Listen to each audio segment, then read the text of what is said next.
যেন শাহাদাত হোসেন সেলিম, আপনার কাছে জানতে চাই, একজনের মন্তব্য ধরে বিএনপি স্থায়ী কমিটির সদস্য মির্জা আব্বাস বলেছেন, পিয়ার সহ কিছু অযৌক্তিক দাবিতে নির্বাচন বানচালের হুমকি দিয়ে একটি ধর্ম ব্যবসায়ী দল বিভ্রান্তি ছড়াচ্ছে।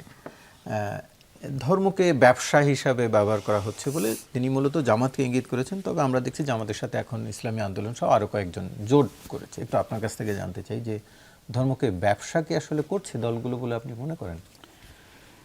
না, ধর্মকে তো অনেকেই ব্যবসা হিসেবেও নিচ্ছে বা তাদের আপনার জীবিকার আপনার তাগিদ হিসেবেও নিচ্ছে।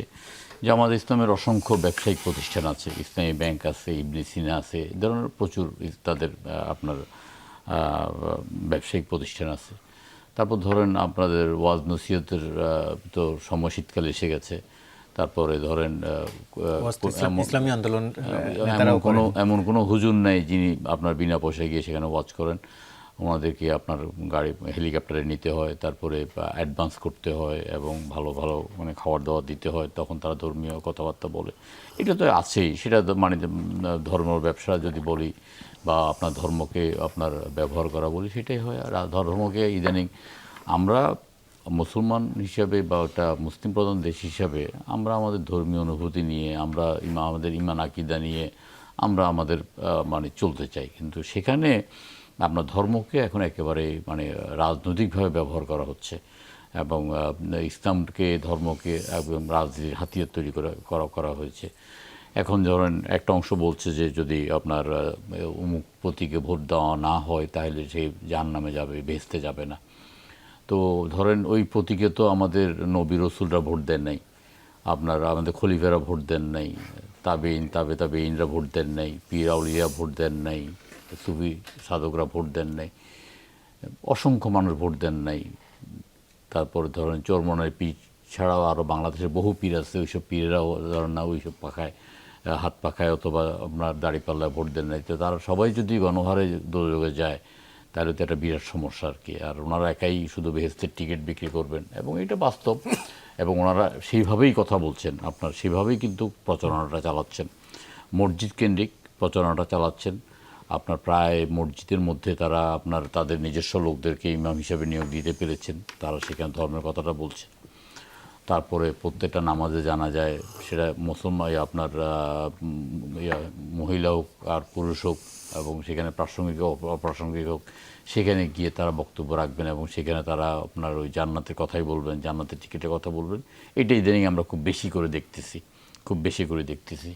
তারপরে ধরেন আপনার ওনার নারী স্বাধীনতা বিশ্বাস করেন। কয়েকদিন আগে রাত 8টা বাজে আমার একটা টক শো, এবং আমার সাথে সহ আলোচক হিসাবে ইসলামী আন্দোলন বাংলাদেশের একজন বড় নেতা।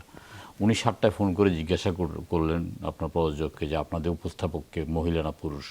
যখন বললো যে আমাদের উপস্থাপক তো মহিলা, তখন বললো যে আমি তো আপনার এই টক শোতে আসবো না 1 ঘন্টা আগে। তখন প্রডিউসারের তো মাথায় হাতে, এবং 1 ঘন্টার মধ্যে বিকল্প আপনার টক শো ব্যক্তিত্বকে এনে সেখানে বিয়ে করতে হয়েছে আর কি। ওনারা বলেন যে আপনার যারা আপনার যেসব পুরুষদের স্ত্রীরা হাট বাজারে যায় তাদের নির্ঘাত জাহান্নাম অনিবার্য। তাহলে নারীদের স্বাধীনতা ওনারা কতটা বিশ্বাস করেন এগুলো আমাদের জানা হয়ে গেছে এবং আমরা জানি। এখন হয়তো কিছু ভাওতাবাজি দিয়ে কিছু কথাবার্তা বলতে পারে। আপনার ধরেন কিছুদিন আগেও ইসলামী আন্দোলন বাংলাদেশ এবং জামাতে ইসলামের ইমান আকিদা এবং একেবারেই মুখোমুখি ছিল, একেবারেই একে অপরকে কাফের বলতেন বা করতেন। এটা তো অহরহ ঘটতেছে এখানে। তারপরও সেখানে তারা ধর্মটাকে টেনে নিয়ে আসতেছেন। এখন একটা অনুকূল পরিবেশে, ধরেন একটা অনুকূল পরিবেশে ইসলামী আন্দোলন বাংলাদেশ ছিলেন দীর্ঘদিন যাবৎ, আওয়ামী লীগের সাথে বিভিন্ন নির্বাচনে অংশগ্রহণ করেছেন। ঈশ্বরাচারের পতন না হলে এই নির্বাচনটাকে মেনে নিয়ে ওনারা নাকে তেল দিয়ে ঘুমাতেন, কিছুই করতেন না। আন্দোলন এখানে বিএনপি এবং আপনার বিএনপির সহযোগী দলগুলোই কিন্তু আপনার এই আন্দোলন জারি রেখেছেন। কখনো নির্বাচন বর্জন করেছেন, কখনো দিনের ভোট রাতে হয়েছে, কখনো নির্বাচন প্রতিহত করেছেন, এই সংগ্রামের মধ্যে ছিল আর কি। কিন্তু এখন ধরেন একটা নতুন পদ্ধতি, যেটা পিয়ার পদ্ধতি, এটা উপমহাদেশের মধ্যে আপনার কিছুদিন আগে মাত্র নেপালে এটা ইয়ে হয়েছে, এবং নেপালে আমরা দেখছি যে আপনার 5 বছরের মধ্যে প্রায় 8 বার বা 9 বারের মতো সরকার পরিবর্তন হয়েছে। আমরা এই পিয়ার পদ্ধতির ব্যাপারে আমরা অবহিত নই, আমরা জানিও না। এবং পিয়ার পদ্ধতি বিভিন্ন দেশে বিভিন্ন রকমের পিয়ার পদ্ধতি আছে। কোথাও সংখ্যাগরিষ্ঠ 50% ভোট পেতে হবে, কোথাও কত পার্সেন্ট ভোট না পেলে ওই দলের মানে রেজিস্ট্রেশন বাতিল হয়ে যাবে।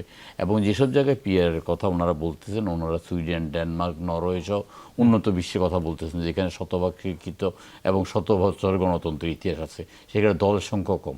আমাদের দেশে ইতিমধ্যে 60টি রাজনৈতিক দল হয়ে গেছে। তাহলে সেখানে পিয়ারের কথা বলাটা একদিকে দ্বিচারিতাটা দেখেন, মানে ইসলামিক দলগুলো দ্বিচারিতা। ইসলামী আন্দোলন বাংলাদেশ এবং জামাতে ইসলাম উভয়ই কিন্তু 300 আসনে প্রার্থী ঘোষণা করেছেন। প্রার্থীদের এমন কোনো ব্যানার ফেস্টুন নেই, লক্ষ লক্ষ ব্যানার ফেস্টুন এবং শত শত তরুণ। ওনারা প্রার্থীদের ছবি সহ সম্মিলিত অবস্থায় ওনারা প্রচারণা চালাচ্ছেন নিজেরা, কিন্তু এদিকে আবার পিয়ারের কথা বলে কিন্তু একটা রাজনৈতিক ময়দানে একটা উত্তপ্ত সৃষ্টি করতেছেন। তাইলে আপনারা বুঝতে পারতেছেন যে ধর্মটাকে রাজনীতির হাতিয়ার হিসেবে ব্যবহার করা এবং পিয়ারকেও আপনার ধর্মের হিসাবটা ইয়ে করা, এটা তো অবশ্যই ইয়ে। এবং আপনারা ধরেন পীর সাহেবরা যেভাবে গণহারে চাঁদা নেয় এবং গণহারে টাকা নেয়, সেটাও একদম ওপেন সিক্রেট। আমরা দেখি আমাদের এখন ইউটিউবের যুগ, ইউটিউবে আমরা দেখি সেটা তো অনুদান, এটা অনুদান অথবা এটা হাদিয়া,